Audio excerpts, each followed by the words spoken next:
Welcome to Barnstable Today. I'm Nick Cortez. Just a reminder that full-length meetings, special events, and every program we air here on Channel 18 can be viewed online. You can find it all in the town's video archives at town.barnstable.ma.us. There are two things about this weekend that have everyone on Cape Cod talking: the Labor Day holiday and the prospect of Hurricane Earl spoiling all the fun and maybe a lot more. At the time of this taping, all the reports we've seen and heard indicate that we'll see a nasty storm on Friday, but Earl will pass well to our east and the weather should be fine by Saturday. Still, in the unlikely event that conditions change and the Cape finds itself in the hurricane's path, we do want everyone to be prepared. So today, we're re-airing an interview we conducted with Barnstable Police Deputy Chief Craig Tamish on July 22nd. It's loaded with important information on hurricane preparedness, the regional sheltering system, and much more. Now, today we're talking, as I mentioned before, about hurricane preparedness, hurricane safety, and what the town of Barnstable and all of Cape Cod has learned over the years. But it's been about 20 years since we've had a major event happen on Cape Cod. Of course, everyone who was here remembers Hurricane Bob very vividly. You were here for that, Deputy, and I'm wondering if you can kind of recollect for us what you remember about what that time, what that weekend, and then the aftermath was like. Well, the big thing about Hurricane Bob was the loss of power, the number of downed trees that we had, and the inability of people to, A, get around, and B, to be able to go out, get food, get fuel for a number of days. There were significant power problems, and that obviously impacted how people were able to respond. One of the good things was that the hurricane occurred during the summer, as most of them obviously do. Mm-hmm. Our biggest fear, and from an emergency preparedness standpoint, are the winter storms, because those are much more intensive as far as the sheltering needs. Sure. Most people were able to stay in their house for Bob, and some of the other minor hurricanes that we have had. But the response for Bob, from our perspective, was really on the DPW, because we did not have to do a lot of sheltering. In the past 20 years, here in the town of Barnstable and on Cape Cod, obviously we've seen plenty of storms of varying degrees, but the major storm, I think, maybe that has defined that period of time would be Hurricane Katrina down in New Orleans, obviously, and the surrounding Gulf Coast areas. There's much to be learned from that. How can we take those lessons and apply them here in case something happens again? Yeah. The biggest thing that I think has been learned from Hurricane Katrina is that the town, the state, the federal government cannot respond on a large scale very quickly. So the whole focus of emergency management and emergency planning has shifted, in that we are trying to encourage people to become much more self-reliant, to be able to, for the first 3 to 5 days, take care of themselves, because it takes that long to ramp up emergency response.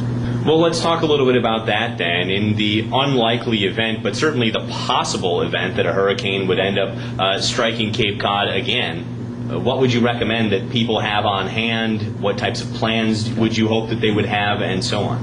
Well, there's actually a very good website on that. The Massachusetts Emergency Management Agency.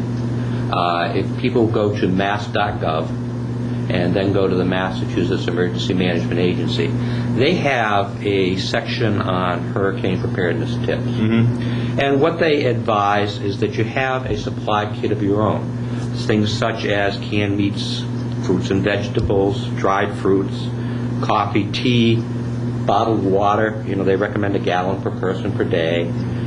Just the common sense type of things. Make sure you have sufficient medications. I mean, a lot of people might wait until their prescriptions are ready to run out before they, normally renew them. Well, if there's a storm coming, make sure you have sufficient medications, because that pharmacy may not be available to you.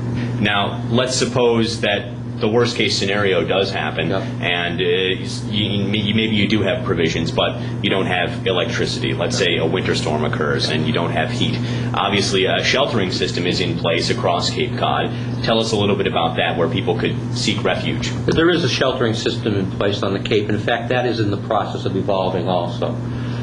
Historically, each town has provided their own shelters. Here in Barnstable, we had 2 shelters. I think there were a total of 24 shelters across the Cape. It became very evident as time has gone on that the agencies such as the American Red Cross that are charged with running these shelters were not going to be able to set up and run 24 shelters. They just did not have the manpower available. So what has been evolving over the past about 4 years is a regional sheltering system. Prior to the regional shelters, Barnstable had sufficient supplies for approximately 50 people. Now, 50 people with a population of 50,000, that may go to 100, 120, depending on which number you read, 1,000 people in the summer, obviously is not sufficient. Yeah. So what we have tried to do, and the local emergency planning committee has been very active in this, is obtaining funding through some grants, through the Homeland Security regional setup, and through some private grants that the Red Cross has obtained. And currently in Barnstable we have sufficient supplies for 500 people, so we've tenfold. The goal is that each of the 6 regional shelters will have supplies and facilities available for 1,000 people. You cannot plan to shelter 50,000 people. You can't plan Cape-wide to shelter 220,000 people. It just will not. You could never afford it. Mm-hmm. So, but we think that the 1,000 people, which would be 6,000 people for the 6 shelters across the Cape, is a reasonable number that will work. And in the town of Barnstable, the regional shelter would be at Barnstable High School. Correct. It's at Barnstable High School. Now, with all this said, with all this advice and information given, in your opinion, how ready is the Cape to handle something like this if it were to happen again? I think the Cape is much more ready than they were 5 years ago. Is there still a lot of work to be done? Absolutely. But we have been working, we meet monthly through the Regional Emergency Planning Committee, and there's a subcommittee on sheltering that we're also on. Mm-hmm. And we meet monthly and are moving along fairly well into doing this. But the public has a role in this also. The public has to, as I mentioned, one is be prepared to fend for themselves mm-hmm. for anywhere from 3 to 5 days. Yep. The second thing is the public has to be aware of what is going on as far as, say, an impending ice storm or an impending hurricane.